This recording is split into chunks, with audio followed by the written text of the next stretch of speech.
Hello friends नमस्कार स्वागत करुच्ची आपको आए एक नया वीडियो तो फ्रेंड देखो फाइनाली बहुत जनकर अपेक्षा थिला जो +2 पिला माने जो माने एथर पास होती तो से जो लैपटॉप योजना रे आपको टंका मिलता है प्रति वर्ष 15,000 पिला को जो टंका मिलता है 30,000 टंका लेखाएं ता फाइनाली आपनकर पब्लिश हो जाए तो केबे कौन आवेदन रहिबो केते जण पिला पाइबे एवं केमिति आपण निजे आवेदन करि परिबे से विषय में वीडियो आपन को डिटेल्स रे कहबी तो वीडियो को स्टार्ट करे पूर्व वीडियो लाइक कर दियंतु सांग मान सहित शेयर कर दियंतु एवं आप जदि आम चैनल को न अछंती एई भली नुआ नुआ वीडियो देखिया पई आपण आम चैनल को सब्सक्राइब मध्य कर दियंतु। तो चलंत फ्रेंड्स आज वीडियो को स्टार्ट करिया। तो अपन देख पारथुए ए जो नोटिस टी होची ओडिशा सरकार उच्च शिक्षा विभाग रो जो द्वादश श्रेणी रे उत्तीर्ण 15,000 मेधावी छात्र छात्री को लैपटॉप किनिया निमंते आर्थिक सहायता प्रदान करा दियो। तो देखि पारथुए जो सीएचएससी द्वारा जो आपनकर +2 आपनकर एग्जाम हो बा आपनकर वोकेशनल एजुकेशन जो माने देइथिबे वोकेशनल रे जो माने परीक्षा देइथिबे तो सेमानकर जो पिला माने जो माने भी पास हेइछंती सेमानक मध्य जो योग्य विभूषित छात्र छात्री मानकु गोदावरिष विद्यार्थी प्रोत्साहन योजना जोटा कि बिजु युव सशक्तिकरण योजना थिला सेटा एबे गोदावरिष विद्यार्थी प्रोत्साहन योजना रे आपनको लैपटॉप किनिया निमंते डीबीटी माध्यम रे माने डायरेक्ट बेनिफिट ट्रांसफर माने आपनको अकाउंट को सीधा सड़क भाव में 30,000 टंकार आर्थिक सहायता प्रदान करा जिवो। तो ये 30,000 टंका तो प्रदान करा जिवो तो को माने तार एलिजिबल ना योग्य विवेचित छात्र छात्री मान गोटे तालिका बा गोटे लिस्ट आपनकर प्रकाश पाइबो कोथरे ना आपनकर जो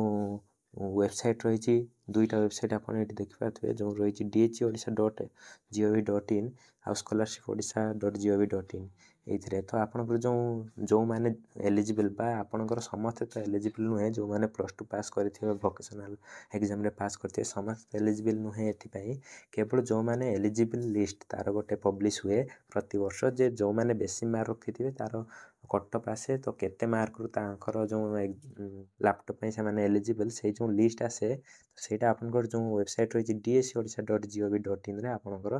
प्रकाश पाई थाए तो सेठी जदि आपनकर ना थिबो आपन तापरे कोन करंती ना scholarshipodisha.gov.in रे अप्लाई करंती। तो प्रथमे आपनकर जदि ए जो dhodisha.se जो एलिजिबल लिस्ट रही से जदि आपनकर नामटा थिबो तो सेइथिरे आपन नामटा जदि थिबो ताहले आपन scholarshipodisha.gov.in रे आसी आपन आवेदन करि परिबे एवं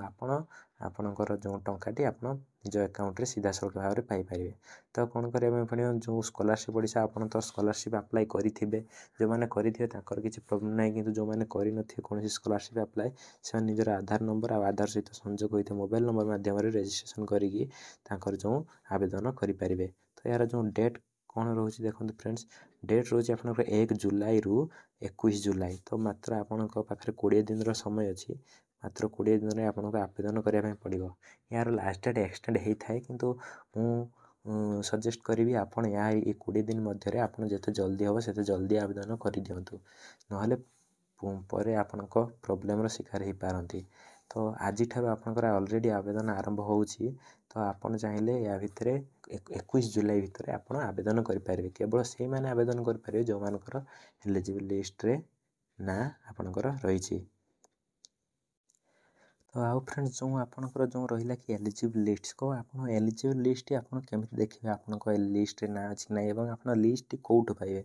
तो देखो लिस्ट पाइबापी हेल्ले आपन कौन हम ना जो DH वेबसाइट रे आपनकर लिस्ट